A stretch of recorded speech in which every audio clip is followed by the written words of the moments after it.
Até a Polícia Militar já foi chamada em casos como esse. Pacientes procuram o hospital municipal em busca de atendimento. E os médicos relatam que vão atender apenas urgência e emergência. Ambulatório apenas nos postos de saúde. Mas não são todos os pacientes que sabem como agir numa hora como essa. Segundo a advogada Regiane Struckel, há várias maneiras do paciente buscar ajuda e também os seus direitos. O problema é que essas situações têm acontecido justamente fora daquele horário de expediente, que a gente consegue localizar o promotor trabalhando, né? A gente consegue ter um outro hospital atendendo, principalmente Rolim, porque Rolim a gente não tem hospitais que trabalham fora do horário das 18 horas, a não ser o hospital público.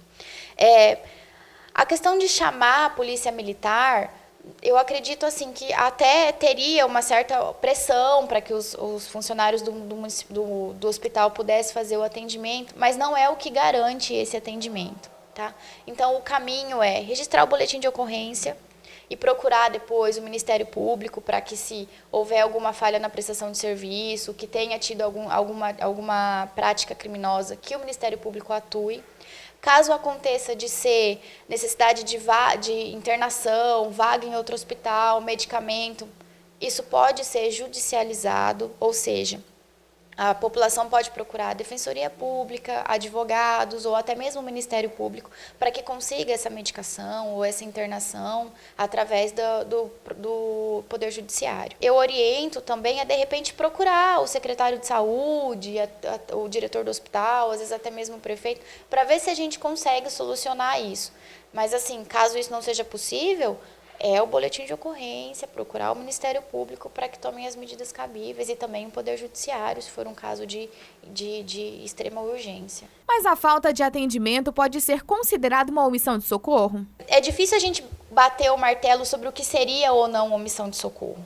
O que só tem que ficar muito claro para a população é que o direito à saúde, a ter um hospital, a ter um médico para atender, a ter acesso à medicação, a ter acesso à internação, é um direito dele, um direito que, inclusive, decorre do direito à vida. Então, isso tem que ser exigido. E eu acredito que é através dessas exigências que a gente talvez consiga mudar o quadro da saúde que nós temos não só no nosso município, porque a gente sabe que isso não é uma realidade somente de Rolim de Moura. A gente sabe que isso é uma realidade no país todo. Mas é a partir dessas cobranças que talvez a gente consiga mudar esse atendimento que é prestado à população. Vai depender muito do caso concreto, né? Porque eu, particularmente, eu não sei dizer para você se aquele paciente que está aguardando ali fora, ele está em risco de vida ou não. Quem sabe avaliar isso é o médico. A gente entende que o médico que está lá, ele tem capacidade para isso. Então, vai depender muito do caso concreto.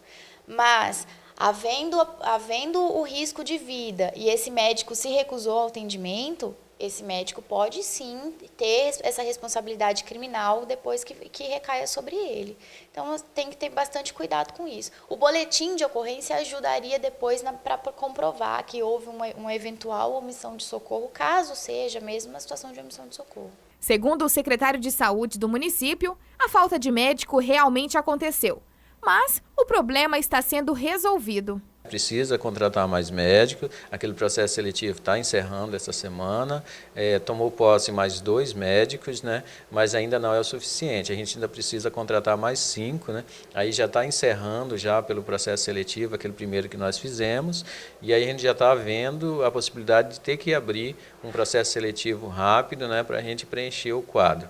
Mas a gente está conseguindo manter com toda a precariedade mais 2 médicos no hospital, diariamente ali para estar atendendo a nossa população. Os finais de semana também já? Os finais de semana também. Esse final de semana já foi mais tranquilo, a gente tinha 2 médicos. O grande problema, Gi, é justamente isso, o encaminhamento de paciente daqui para Cacoal e Porto Velho, porque nós não encaminhamos sem o médico acompanhar. E isso é que é ruim, porque os outros municípios trazem os pacientes para cá sem médico. E aí a gente recepciona esse paciente aqui. Aí ele passa a ser responsabilidade nossa. Aí se o paciente não melhorar aqui, ele tiver que ser reencaminhado para Cacoal ou Porto Velho, aí vai um médico. Aí a gente acaba ficando com um médico só.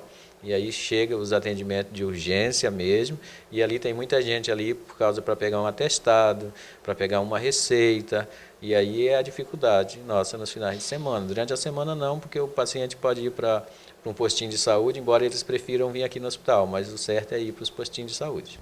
Hoje nós temos 28 médicos no nosso quadro e a gente precisava pelo menos de 35 médicos para poder manter uma escala razoável. Razoável, não é o necessário mesmo, era o quadro que a gente tinha no início de 2013, 55 médicos. Para a advogada, há várias maneiras do problema ser resolvido. O paciente deve buscar seus direitos. Até onde nós temos visto, o Ministério Público tem sido bem atuante nessa falta de atendimento por parte dos médicos, tanto o médico quanto o município, porque a Constituição Federal determina que a saúde é uma obrigação do Estado. E quando a gente fala em Estado, a gente está entendendo município, Estado e União Federal. O que acontece é que o município fica sempre de frente com a população, como ele é o ente mais próximo, é ele que fica de frente. Mas o fato de não ter médicos, isso não é desculpa para que o município ou qualquer outro ente do Estado não preste o serviço de assistência médica à população. E uma coisa que tem que ser observado é que quando a gente fala em direito à saúde, a gente não está falando simplesmente do médico que tem que estar à disposição para o atendimento. A gente está falando de vigilância sanitária, controle de doenças, né? O que a gente tem visto aí é a questão de dengue, como que está essa situação da dengue no nosso município. Então, isso aí também faz parte do direito à saúde. Isso também tem que ser cobrado das nossas autoridades.